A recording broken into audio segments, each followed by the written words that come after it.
Recording started.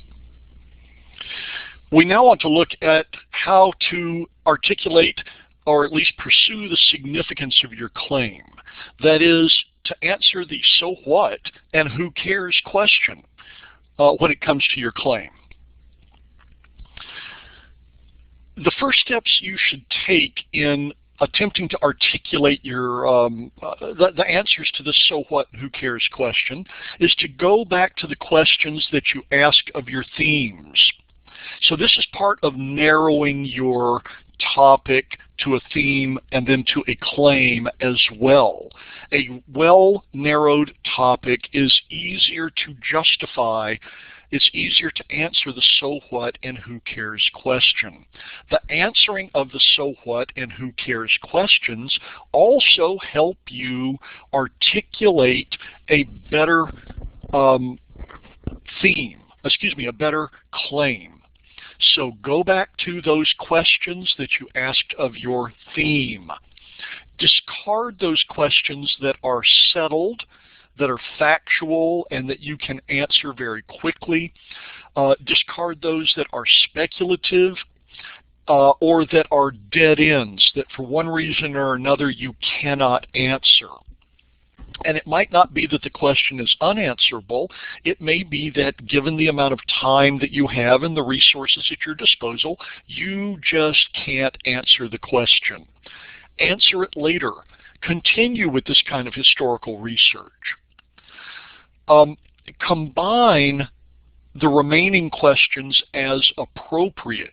You may see a question that makes a really good potential thesis, a good claim.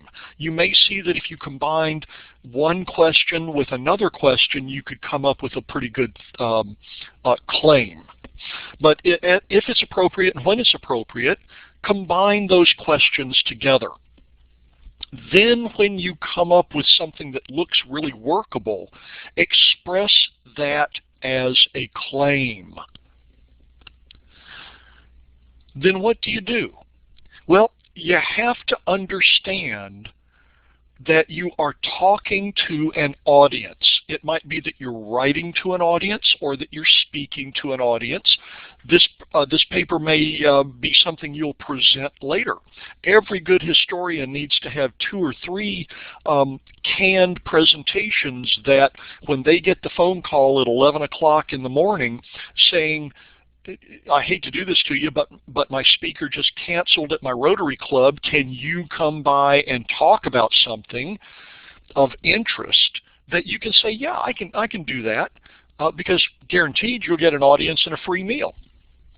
But in the writing of that paper, that you need to answer the so what and who cares questions.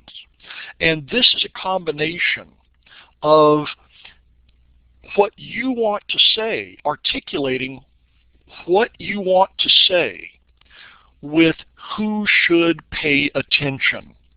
And of course you want as many people to pay attention as you can get without lowering your standards or without becoming just a big mush ball of information to other people. So you want to talk about so what and who cares. That is, express the relevance of your question and the relevance of your question to your audience. You have, in fact, 2 audiences. One of these audiences is interested in the theme or the claim as it is.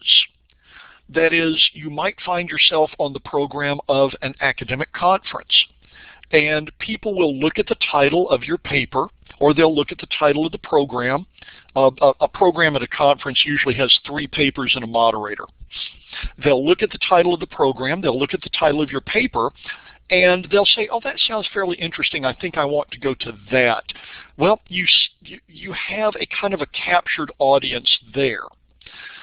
They may not be interested in your particular claim, however, so you still have to justify that claim.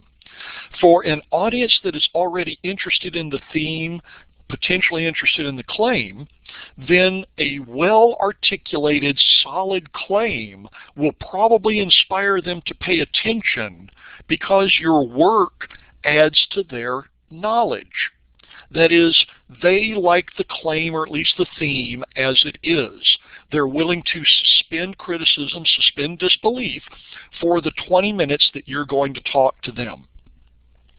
A second audience, however, needs to be drawn in because of the larger implications of your particular body of research or of your particular claim.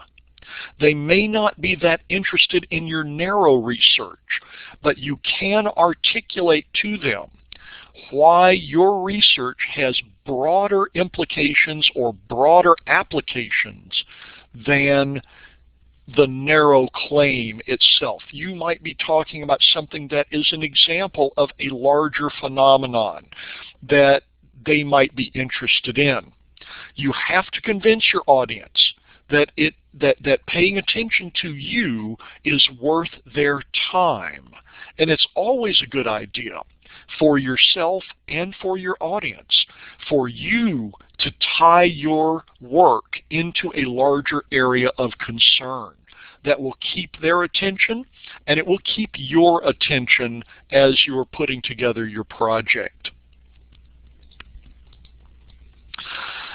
So how do you articulate the significance? Let's take these two audiences and look at them separately. And look at one way of articulating the significance in the background while you're doing the research, while you're doing the thinking, and a way that you can imagine that audience and imagine what they want to hear. So let's take that first audience and give an example of how to articulate your claim's significance to that audience that is already interested in your theme or already knows your claim and is interested in that.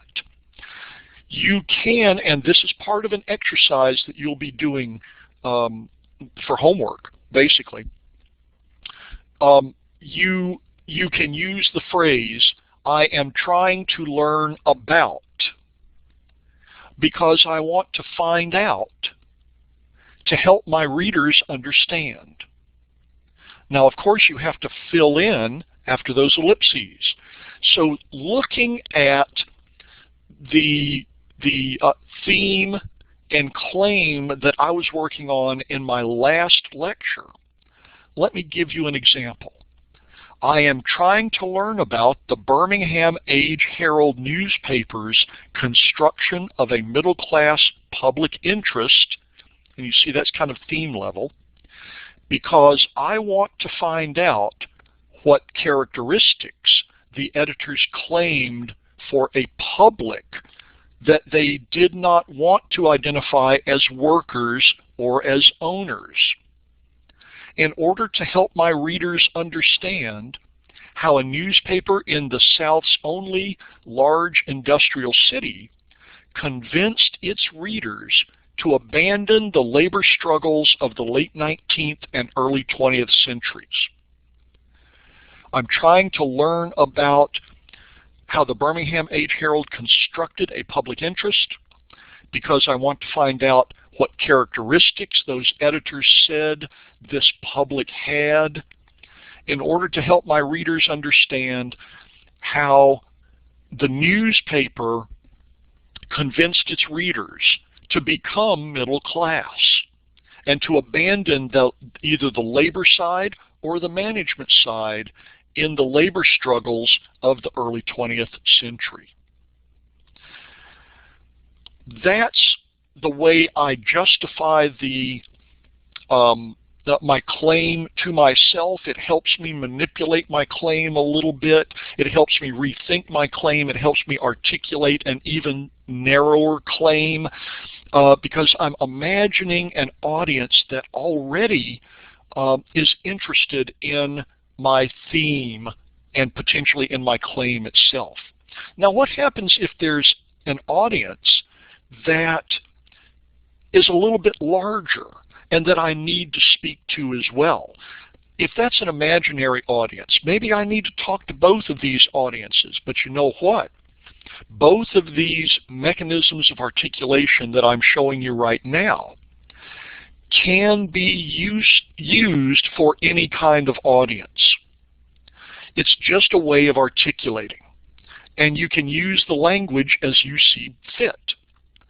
So if I was going to articulate to a wider audience who might not be interested in this narrow discussion of a southern industrial city in the 20 years between 1895 and 1915, then I might phrase it like this. My point here, and this comes directly out of Graf and Birkenstein on page 97. My point here should interest those who, and that's the narrow audience, but beyond this limited audience, however, my point should speak to anyone who cares about the larger issue of, etc., etc. Even if I don't completely discuss that large issue, I have identified something that the audience might be interested in general. Let me give you the example.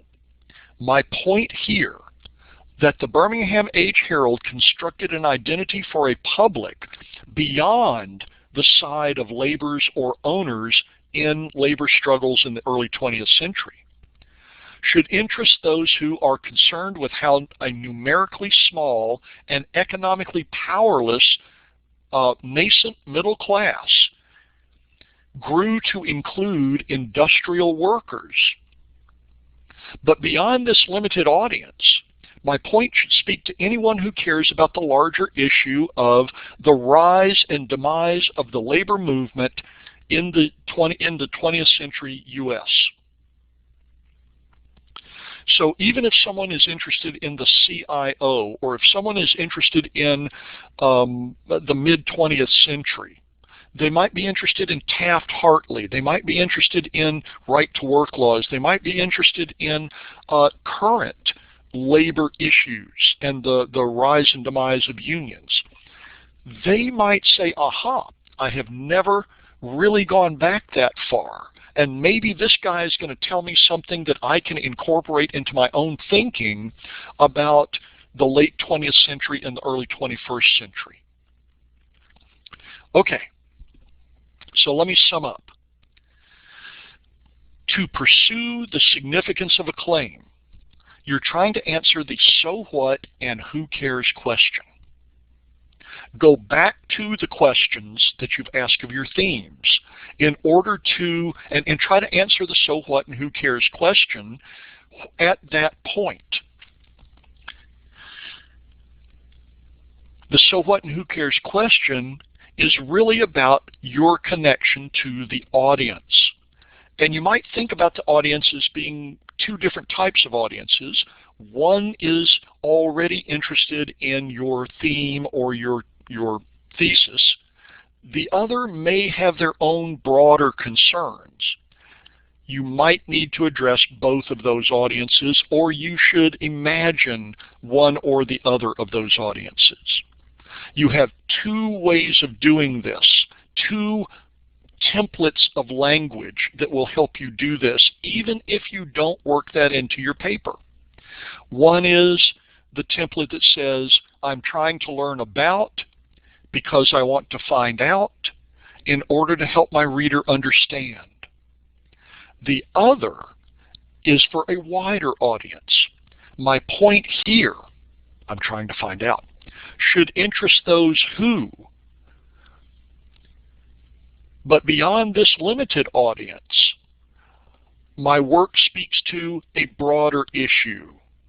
And when you articulate those three things, which you may have to do 2 or 3 times before you get it to where you like it, then you will answer the so what and who cares question to your satisfaction and to your audience's satisfaction, whether it's one person or 1,000 people.